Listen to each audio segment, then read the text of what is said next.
میں ابھی ملا ہوں عمران خان صاحب سے اور بڑی تفصیلی ملاقات میری ہوئی ہے، اور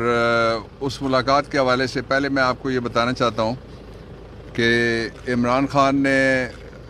پورے پاکستان کو اور جہاں جہاں ان کے فالوورز ہیں یہ پیغام دیا ہے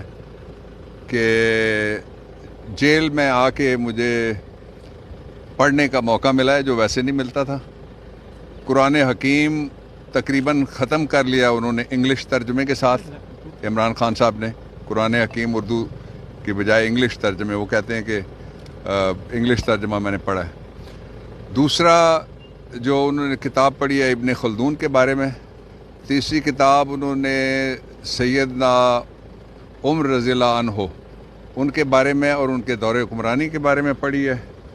اور جو چوتھی کتاب انہوں نے پڑھی ہے وہ ایک بڑی زبردست قسم کی کتاب ہے، اور وہ جارج اوون کے 1984 اس کتاب کا نام ہے، 1984۔ اور پھر ایک اور جو کتاب انہوں نے پڑھی ہے وہ پاکستان کے حالات کے اوپر بڑی فٹ آتی ہے، اس کا نام ہے اینیمل فارم، کہ بندوں کو کس طرح سے جانوروں کی طرح فارم کے اندر قابو کر کے رکھا جاتا ہے۔ اور اس نے دوسری بات یہ کہی ہے کہ حقیقی آزادی کی جد و جہد کے لیے یہ تو بڑے تھوڑے دن ہوئے ہیں، اگر میری پوری زندگی بھی لگ جائے تو میں پیچھے نہیں ہٹوں گا، میں کھڑا تھا، میں کھڑا ہوں، میں کھڑا رہوں گا۔ یہ ان کے الفاظ ہیں جو میں نے آپ تک پہنچائے ہیں۔ پھر وہ جس سیل میں تھے اسی سیل میں ہیں، اور اس سیل کی تفصیلات آپ جان چکے ہیں ساری۔ اس کے بعد آج وہاں ان کے کہنے پہ میں نے ایک درخواست تیار کی، درخواست پہ عمران خان صاحب نے دستخط کیے اور ہم نے سپرنٹینڈنٹ جیل کو دی ہے۔ ان کا حق ہے کہ جس جگہ سے ان کی ضمانتیں لگی ہوئی تھیں وہاں ان کو پیش کیا جائے۔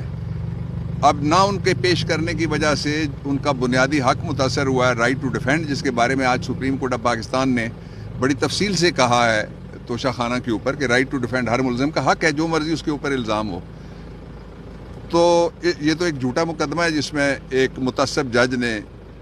اپنی کینگرو ججمنٹ دی تھی ان کے خلاف۔ تو وہ انہوں نے یہ کہا ہے کہ پھر ہم نے وہ درخواست لکھ کے سپرنٹینڈنٹ کو ریسیو کروائی ہے۔ اس درخواست میں ہم نے یہ کہا ہے کہ جہاں جہاں عمران خان کی تاریخیں ہیں یا ضمانتیں ہیں وہاں ان کو پیش ہونے کے لیے پروڈکشن آرڈر جاری کیا جائے۔ ان کو عوام سے دور رکھنے کے لیے عدالتوں سے بھی دور رکھا جا رہا ہے، جو صریح خلاف ورزی ہے آئین کی اور قانون کی۔ میں نے کور کمیٹی کے جو فیصلے ہیں ان کے حوالے سے اور جو پارٹی کے اور لیگل ہماری ٹیم کے جو ساری سٹرگل ہے اس کے بارے میں نے ان کو اس سے آگاہ کیا۔ ان کے پاس کوئی انفارمیشن کا ذریعہ اندر موجود نہیں ہے، اس لیے تفصیلی ملاقات میں انہوں نے مجھ سے مختلف چیزیں جو تھی وہ جاننا چاہیں جو میں نے ان کو بتائیں۔ اور اس کے ساتھ ہی انہوں نے جو پاکستان کے لوگ ہیں جس طرح سے انہوں نے یوم آزادی پہ اور خاص طور پہ پاکستان تحریک انصاف کے کارکن یوم آزادی پہ جس طرح سے وہ بڑی تعداد میں باہر نکلے ہیں، اس پہ بھی انہوں نے سب کے لیے شاباش کہا ہے۔ اور پھر انہوں نے یہ کہا کہ پاکستان کو میں ایک صحیح معنوں میں، یہ جس طرح 15 مہینے کے مذاق آپ نے دیکھ لیا، اس مذاق کے نتائج آپ سارے بھگت رہے ہیں، میں بھی بھگت رہا ہوں،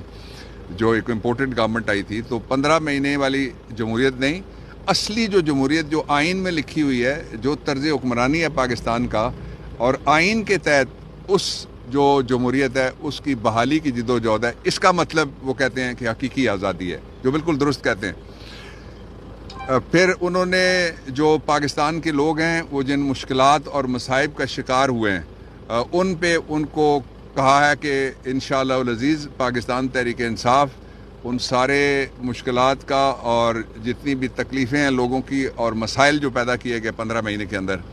اور جس طرح سے مہنگائی آئی ہے، لوگ روٹی سے محروم ہوتے جا رہے ہیں، تو اس سب پہ ہماری نظر ہے۔ انشاءاللہ العزیز مستقبل اور جو آنے والا مستقبل ہے وہ